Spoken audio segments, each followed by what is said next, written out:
Hoy tenemos Rider Tips. ¿Qué son Rider Tips? Son consejos que uno como corredor, como rider toda la vida, ha ido descubriendo, explorando, modificando todos los componentes de la bici. ¿Con qué fin? Sacar el mayor provecho y hacer que la montada sea lo más cómoda posible.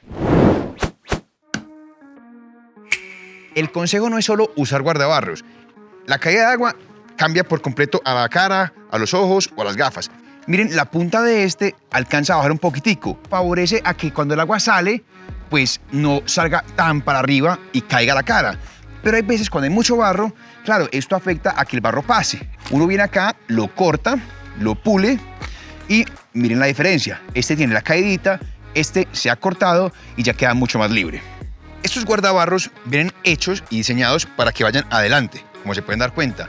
Se pueden poner tranquilamente atrás y queda muy bueno. O sea, no solo queda bonito, porque me encanta cómo se ve, sino que, fíjense, todo este barro que saca la llanta viene a dar a esta parte del marco, donde se llena por completo, la suspensión se ensucia, el link se ensucia, y ya con esto evita que venga a dar a esta parte de la bicicleta. Una bolsa Ziploc. Hombre, eso lo tiene cualquiera, pero cuando está en el lugar indicado, hace la diferencia.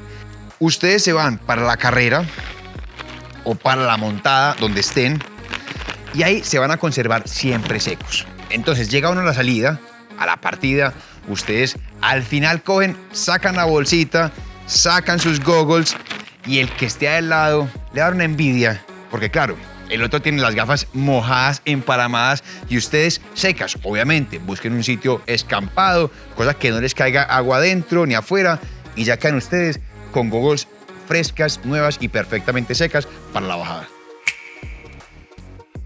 Si algo les molesta, les incomoda, uno con cuidado puede modificar las cosas. Con SRAM y Shimano siempre lo he hecho. Si se fijan acá, eso está pulido y no se ve feo, o sea, pareciera casi original. Y esto está bien cortado, al igual que esto. ¿Por qué razón? Aunque ya está al extremo, al máximo de alejado, igual me molestaba. Esta cicatriz es de eso, de que la maniguetica del shifter hace un huequito acá o acá. Entonces, yo no sé por qué, si es que me muevo mucho o lo que sea, pero si les molesta, búsquense a alguien bueno que sepa manejar un motor tool, un esmeril, lo que sea, lo pulen, hasta se puede pintar. Miren cómo queda de retirado este huesito de la manigueta. Y esto se hace tanto en el shifter, en el dropper. También lo mismo. Ya está en el punto más extremo alejado, pero igual me molestaba acá y ya queda muy retirado. E igual queda con apoyo suficiente para hacer bien la palanca de la fuerza. Muchas veces, muchos de nosotros peleamos con el sonido de la cadena. Y claro, hemos sido muy recursivos enrollando el neumático en esta parte de la bicicleta, en la tijera donde golpea. Ya hay referencias, como en este caso mi Giant Rain, que trae un protector de plástico ya preinstalado. Pero esta rubber tape o cinta de goma pasa a ser una muy buena opción. Miren esta gomita.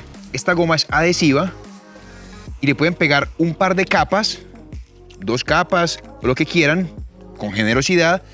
Y hasta el año pasado se vio mucho en Pinbike o en Vital o fotos de los mecánicos que le hacían formitas, olitas, morritos, una cantidad de cosas. ¿Y eso qué hace?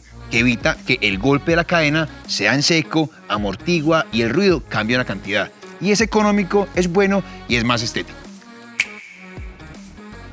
Algo que aprendí el año pasado con Martin, quien fue el mecánico mío en la temporada 2019, fue un tip bien interesante y tiene todo el sentido del mundo. ¿Qué es? En las mordazas, las pastas del freno, ¿qué hacíamos? Combinábamos una de resina y una metálica. ¿Qué se logra con este objetivo? Tener lo mejor de los dos mundos. Frena muy bien, dura un poco más, tiene el frenado bueno de la resina, tiene la duración de lo metálico, así que es un gana-gana por todos lados, tanto adelante como atrás.